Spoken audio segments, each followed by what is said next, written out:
পল্লবী থানা যুবদলের সদস্য সচিব কিবরিয়াকে গুলি করে হত্যা করেছে দুর্বৃত্তরা। মিরপুর পল্লবীর ঘটনাস্থলে রয়েছেন সহকর্মী মোহাম্মদ সোহাগ বিশ্বাস। বিস্তারিত জানতে সরাসরি যুক্ত হচ্ছি তার সাথে। আর সোহাগ, আমি যতদূর জানতে পেরেছি যে আজ সন্ধ্যায় এই হত্যাকাণ্ডের ঘটনাটি ঘটে, কিন্তু কে বা কারা এই ঘটনার সঙ্গে যুক্ত এ বিষয়ে পুলিশ কিছু বলতে পেরেছে কিনা আমাদের জানাবেন।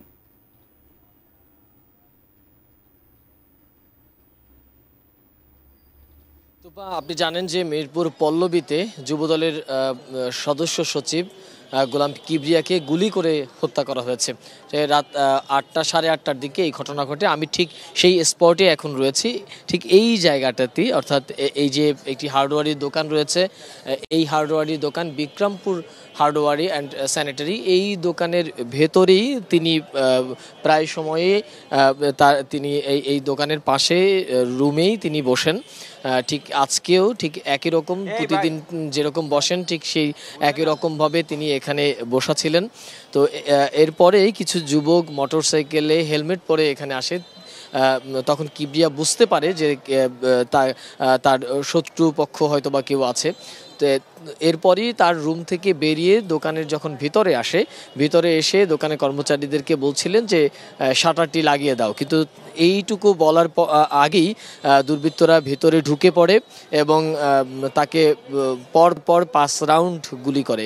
আমরা একটি সিসিটিভির ফুটেজে দেখেছি যে তাকে পেছন থেকে পিঠে প্রথমে গুলি করা হয়। এরপরে তার যখন তিনি মাটিতে লুটিয়ে পড়েন, এরপরে চাদর পরা এক ব্যক্তি তাকে তার বুকে গুলি করে। 32 ইঞ্চি জেভিকো টিভি এখন মাত্র 15,000 টাকায়, সাথে পাচ্ছেন 3 বছরের প্যানেল ওয়ারেন্টি। এই ঘটনার যখন তাকে গুলি করার পরেই যারা গুলি করে তারা তাৎক্ষণিকভাবে এখানে তাদের যে মোটরসাইকেল ছিল সেই মোটরসাইকেল করে 3 থেকে 4টি মোটরসাইকেল করে এখান থেকে তারা পালিয়ে যায়। এরপর স্থানীয়রা তাকে উদ্ধার করে রাজধানীর যে সোহরাওয়ার্দী মেডিকেল কলেজ হাসপাতাল রয়েছে সেই সোহরাওয়ার্দী মেডিকেল কলেজ হাসপাতালে নিয়ে যায়। কিন্তু সেখানে তিনি যখন যান, চিকিৎসারত যে চিকিৎসক তিনি জানান যে তিনি মৃত্যুবরণ করেছেন। এখন পর্যন্ত আমরা স্থানীয়দের সাথে কথা বলেছি, তারা বলেছে যে তার সেরকম কোনো শত্রু নেই, তাকে কারা গুলি করেছে সেই বিষয়টিও তারা কেউ বলতে পারছেন না। তবে এই ঘটনায় পুরো এলাকায় যে একটা আতঙ্ক তৈরি হয়েছে সেটি বলা যায়।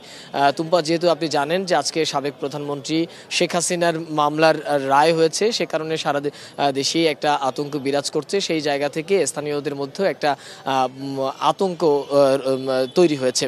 তুম্পা, এই ছিল আসলে মিরপুর পল্লবী থেকে আমার কাছে থাকা যুবদল নেতা হত্যাকাণ্ডের সর্বশেষ পরিস্থিতি। নিশ্চয়ই পরবর্তী বুলেটিনে আপনাকে এর পুরো বিস্তারিত জানানো হবে।